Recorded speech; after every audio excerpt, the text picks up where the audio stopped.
Many, many years ago, Neil O'Shea and his wife Kathleen lived in a little cabin on the banks of the Nore, not far from Abbeyleix. Many a dark winter's night Neil guided poor travellers across the old ford over the Nore, and so, one wild night, he came on a poor creature who had lost a leg in an affair with smugglers, and was now begging his bread from door to door. An old sailor he was, and glad enough to get the night's lodging from Neil. The next morning the poor man was asked to stay, and that was just what he did. Day in, day out, he sat at the ford begging, and as he wore a big red nightcap, he was soon called the Bocha Rua.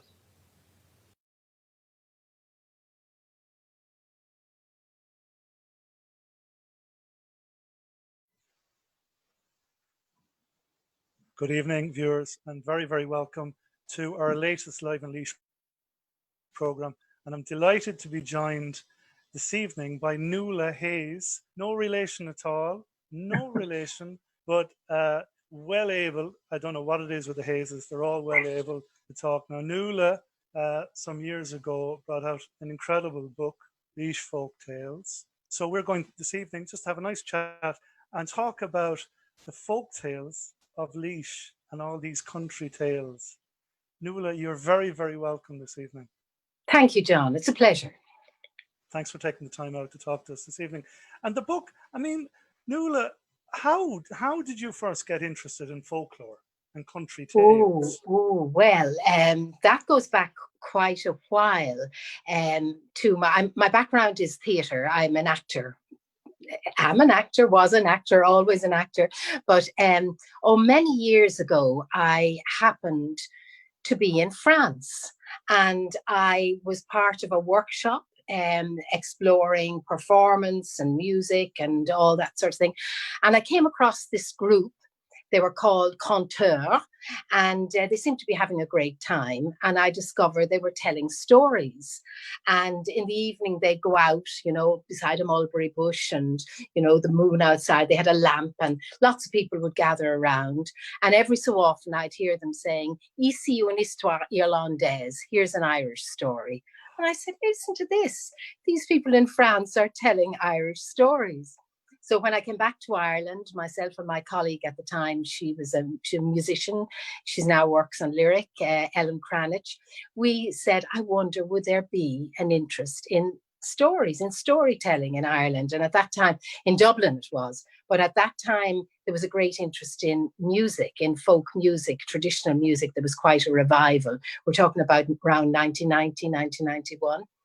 And so we set up a series of evenings with stories and music. And I was terrified that people wouldn't listen to the stories. Little did I know, they listened to the stories and they would all start talking during the music. So we actually discovered that there was a kind of a hunger and an interest in the old stories still. So anyway, long time, that's a long story. But basically, I began to explore the stories myself. First of all, legends, because the ancient myths and legends of Ireland are extraordinary. They're as brilliant as any country's mythology, or Greek mythology, Roman mythology. The Irish myths are fantastic, but they were made more, I'd say they were kind of made more childish in the revival, because they were part of the school curriculum. And so you were told about, Fionn McCool and Cuchulainn, but it was all as part of education, if you like. But the essential stories are far from children's stories. They're wonderful. And then, of course, there's the folklore, which marvelous work was done by the Department of Folklore, the folklore collectors in UCD and in Galway and in Cork. But UCD have a marvelous collection of folklore. And it was like finding a gold mine for me. I was saying, listen to all these stories, they're wonderful. And so then I began to tell them a little bit, and always with music, because I was a little bit afraid, I suppose, to kind of leave the support of music and, you know, sense of theatre behind. And then little by little, the stories reeled me in. So it was Muireann Connell, your wonderful arts officer there in County Laois. You are very lucky to have her. She's one of the best. She invited me and Ellen at one stage to come to the Duna Mays Arts Centre. They were having a celebration of the work of John Keegan, the poet and writer and activist from Shanahoe. And that's where I came across the writings of John Keegan, where he had collected folklore as they did in the 19th century and sort of raised it up to the level of literature. In other words, made it more complex to read, but the essence of the stories were always there. And I remember that night in the Duna Mays, we did the show. It was fine. We picked the Bacha Farua. We picked the Grandstown, the story of the Grandstown Lake, and a few other shorter pieces. And I remember a couple of people coming up to me saying, you know, there are great stories in County Laois. And I hadn't heard that at all, because the famous counties for folklore collecting are Kerry and Cork and Donegal and the Gaeltacht counties. But the Midlands were kind of overlooked, mainly because the Irish language had died. I mean, there's still echoes of the Irish language there, but there was more mass, if you like, respect given to the stories of Scoilga, and I suppose it was more important to collect them. But there was a man, Jim Delaney, he was a folklore collector, and he had done a lot of collection in Laois and Offaly. Yeah. Anyway, reel on then to Muireann, asking me would I come to Laois and, as she called it, unearth, or we decided we would unearth maybe some of the stories that were Fui Hollow, that were under the ground. And that's how that was about in the year 2000 and 2001. So I was lucky enough, she even gave me a title, which raised the profile artist in residence. But my work was to meet the local people in Laois and find out from, you know, one person telling another, where the stories were. And that's how I met many wonderful people and was able to record their stories and their history as well, because I discovered that in Laois, to be called a storyteller is a little bit, you know, I don't know about that.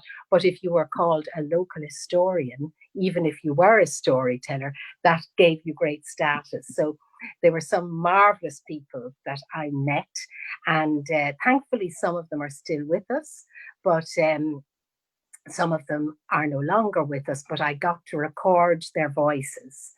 And people like Dan Culleton, who sadly I heard died last week, and not so long ago, a wonderful man, great mountain man, Mick Dowling, also left us. And there was a wonderful lady from Mount Mellick, Jenny Midlin. She was from the town, and she was the only woman I ever met in my life who had seen a banshee. And she had seen a banshee.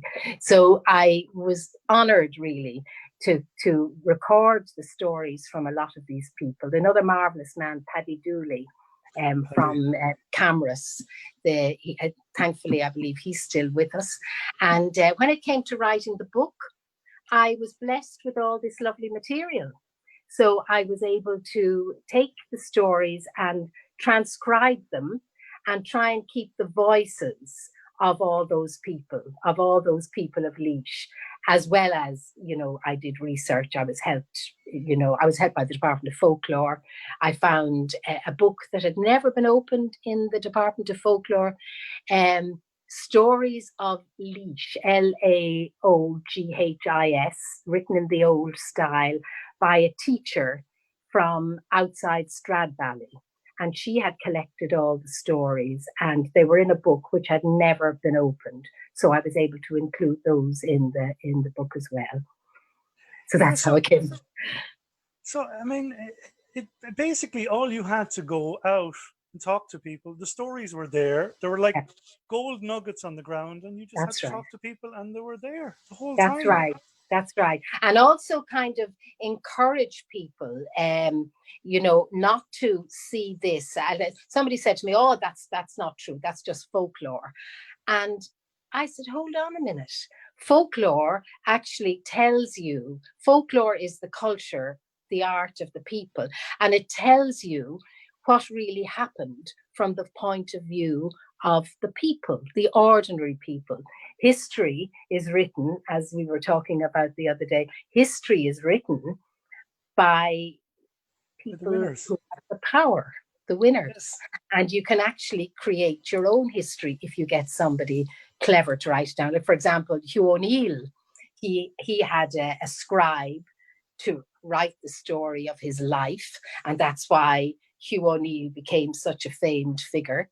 But I never knew that a lot of the followers of Hugh O'Neill and O'Donnell, who didn't even have names, they were just called the Nails because they were following Hugh O'Neill, that a lot of them, after the Battle of Clontarf, Kinsale, where they were all defeated, they were straggling back up to the north, and they knew there was nowhere for them, and they just stopped in into the houses that were in the Slieve Blooms and just literally moved into them, and they were now known as the Nails, the old The Nails. Nails. No And Nails. Neilstown, where Paddy Dooley lives, is called after all the Nails who stopped there, instead of going back up north. And the Heenies as well, they were all Yes. followed. So to me, the stories of people are, they tell maybe not all the story, but they tell a very important part of the story. I just wanted to say one thing, that I used the words of Vincent Woods, who's a writer and a poet, and he said in the introduction, I asked him if I could use these words: sometimes folklore cuts straight to the heart of life. It illuminates history like a small, pure flame burning in the darkest corner of memory. And I thought that was why it was important to remember the stories of the people as well as the stories of those who write them down. Absolutely. But that flame was flickering when it was almost going out, wasn't it, Nuala? Yeah, There was a bit of you picked up on it just moments before. There was a little bit of a snobbery about folklore. yeah. That it I think there was. wasn't, yeah. It's a Some, shame. some, somebody's brought me a cup of tea, a magic cup of tea. Thank you. You need the cup of tea, Nuala. You need the cup of tea. But I Yeah, mean, there is a snobbery about folklore and storytelling, as though it is it's kind of it's the kind of least the least of the art forms in a way. Whereas for me, it's the most democratic of art forms, and you cannot stop people telling stories and talking, and you may not give them any credit. You may not, there's such a regard for the printed word, it's almost fetishized, if I'd say so, but you do not give the people credit for how powerful their views are. And of course, we're finding that out now because the controls are gone, and social media is now like the equivalent of the people's story now, for good or for bad. But back to the slightly snobbish attitude towards folklore. Really, it's we owe a lot of thanks to the folklore collectors who so carefully and respectfully kept the words of the people alive, and they are all there in the archives in the folklore department. which is wonderful, because mentioning those wonderful storytellers, the likes of Mick Dowling, like I could give you a long list. I don't want to leave anyone out. Yes. But unfortunately, when they die, Nuala, it's akin to a library closing down forever, isn't it? Yeah, it is really. Yes, it is. The only thing I would say is there is a lot of interest now in collecting. And I'm part of what I suppose is a movement which is very interested in oral storytelling still. And, you know, nobody has said this must be done, but it almost organically grew. And it's not just in Ireland, all over Ireland, but it's all over the world. And, you know, at the moment we're talking about seeing could there be a national storytelling centre which would also contain the archives of people who are telling stories now, because, you know, there are lots of storytellers wandering the roads, you know, telling stories in schools and libraries and at festivals. And, you know, they're not being followed and nobody's telling them you have to do this. And yet they're leaving a rich archive behind them as well. And they're also encouraging young people to tell stories. And this idea that children will not concentrate for longer than 10 minutes is nonsense, because if you actually start a story with children, innately they will listen until the story has ended, unless there's some other issue going on, because we all are drawn into narrative and story if it's well told. Absolutely. And just the quality of the stories from Laois will keep any age group entranced. Of course, I'm thinking of the Bacharua story centered on the poor man's bridge. And it's funny how I come back to that story. It jumped out at me for one good reason, that previously, I was just telling you off camera, Nuala, we had Pádraig Bree on during the week. And Pádraig, of course, is a visionary. He wants to know Blue Way in Laois. But of course, and he loved that area around the poor man's bridge. And of course, we were just coming from it, not from a scientific point of view, but basically, how can we use the river there and the landscape there? And of course, the history, when you look into the history, Seven Arch Bridge, built in the 1770s. But it's the folklore, it's that story of the Bacharua that gives so much colour and so much more excitement. Yeah. And there is a kind of an authenticity in it in a way, because when I was traveling around wandering, I met, wandering in the car, I can tell you, because you wouldn't get anywhere walking the roads, but I met a lovely woman called May Kelly from Cashel. You know, she was telling me about about Cashel and the battle of the feathers, and you know, that the pass of the pass of the plumes. The pass of the plumes. Yes, that's right. It's an incredible story. And she was telling me that story, but she also told me that her father used to walk 25 miles each day, 25 miles and back each day to work on building that bridge. And that was in living memory. So there was work for people, but they would be prepared to walk 50 miles a day to get the work and come home at night. So I thought that was interesting. Yeah, but I thought that was interesting that it's, you know, it's still rooted in living memory. And the other thing I discovered about Laois people is the memories go way, way back. You know, they would talk as confidently about the Battle of the Pass of the Plumes as though it happened last year, you know, with great, there was a wonderful man called Frank Fogarty. He was a tailor and he had no time for the stories of the fairies or the ghosts or the pishrogues, all that stuff. He said, they just told us those stories to frighten us. But bring him down and ask him to tell you the story about the Pass the Plumes and Essex and the O'Moores. He'd give you every detail as if he was there. It's wonderful. Orally. And of course, there's an incredible, just doing the research for our chat this evening, there's the cast of characters associated with Laois. It's just incredible. Rory O'Moore, Owen Roe O'Neill. That's right. You have the Parnell family. Oh, yeah. What I didn't know, Ratleague. Yes, that was the first property in Ireland of the Parnell family. Okay. So so we're going back, obviously, centuries. But if you go back millennia, of course, Fionn and Oisín are Yes, also associated with Laois. yeah, Kileshan, that's right. Thanks to Sean Murray, he brought me down to Kileshan, and Blaun Oisín is what it's called. But definitely, there's no doubt, the Sleepbloom Mountains and Ballyfin and Fionn McCool, there was no Laois at that time, but Fionn McCool's mythical centre, his Dún Aline, is just over the border in Kildare. So naturally, that was the area. And one of the very interesting stories, and a story that I'm often asked to tell, is the story of Fionn McCool and the House of Death.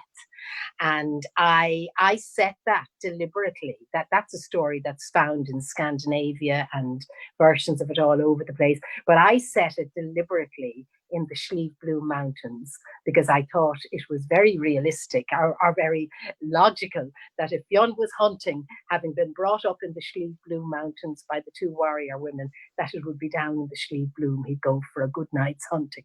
So that story is actually inspired the front picture of the book. That's the story of youth and the cat and the lamb. So that's a story that is always very appealing when people hear it.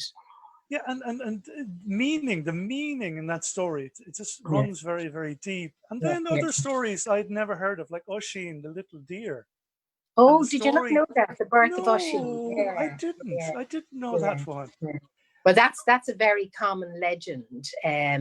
Again, it makes sense down in the Midland area, that they would be hunting a deer, and yet she was a magical deer and turned out to be Oisín's mother.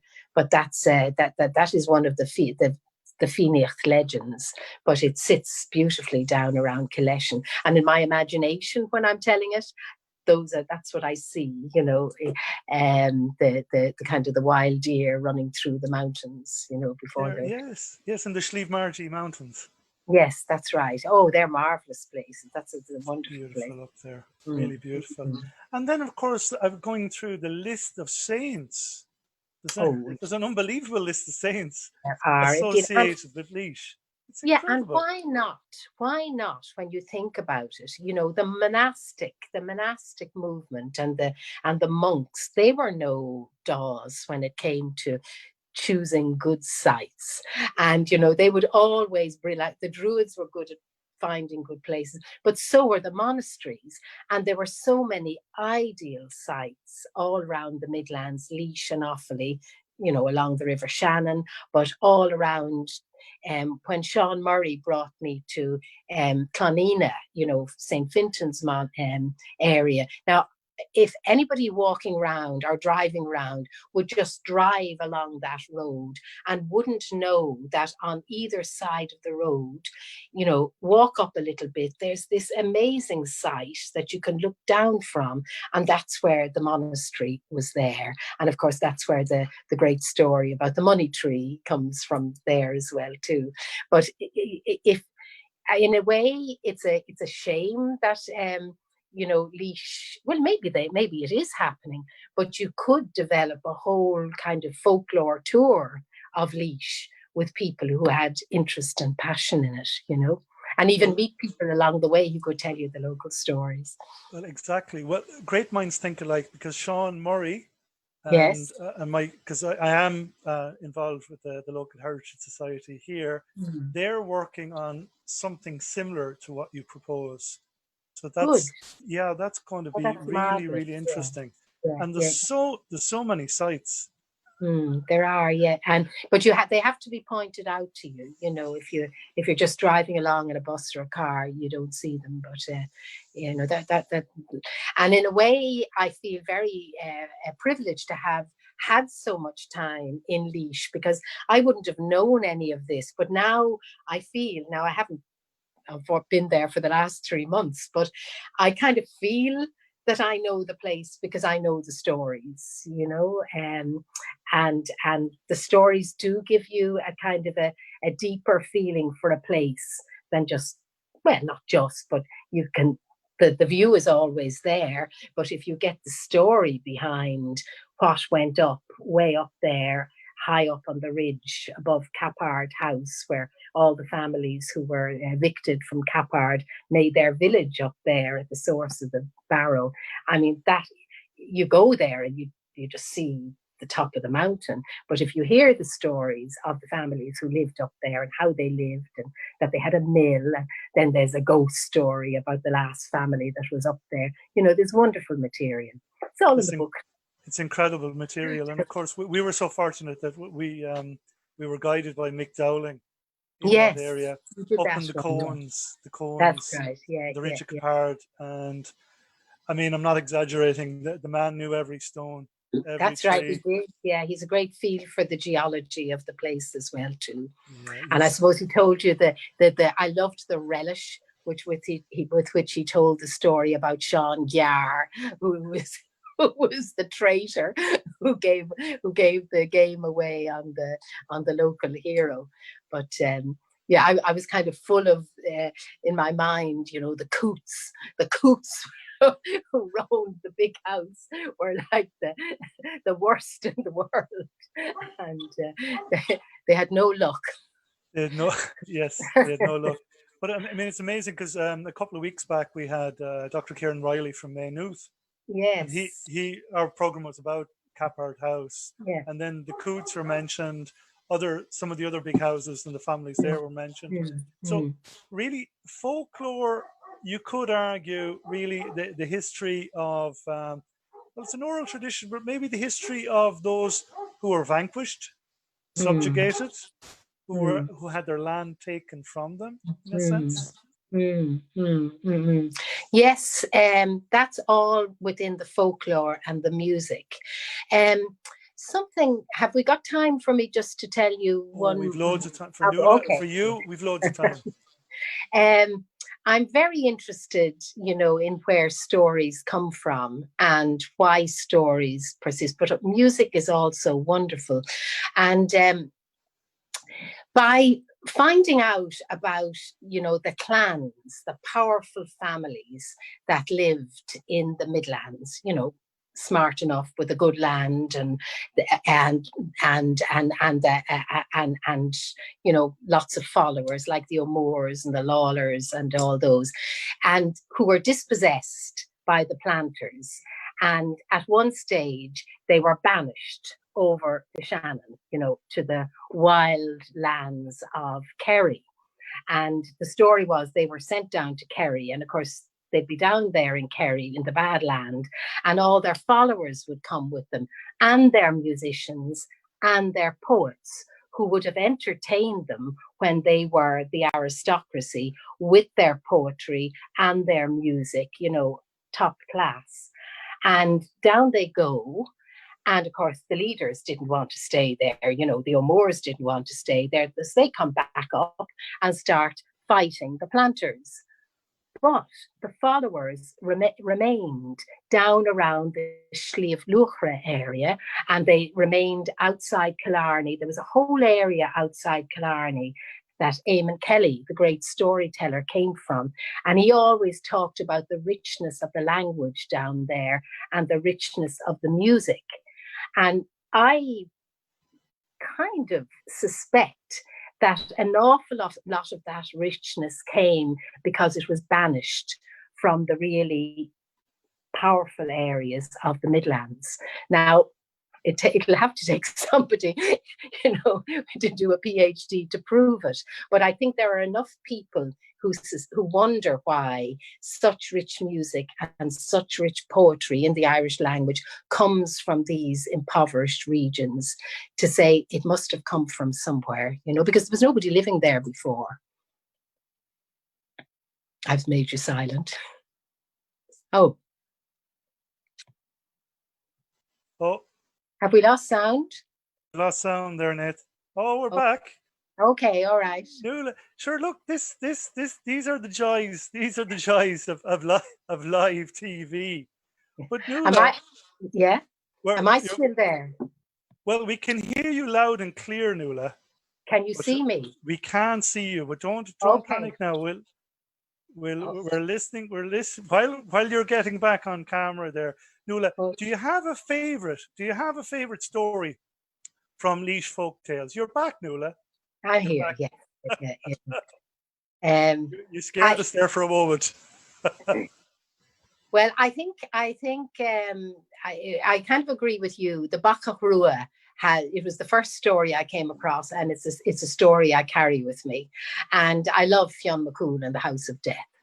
I also love The Bewitched Butter.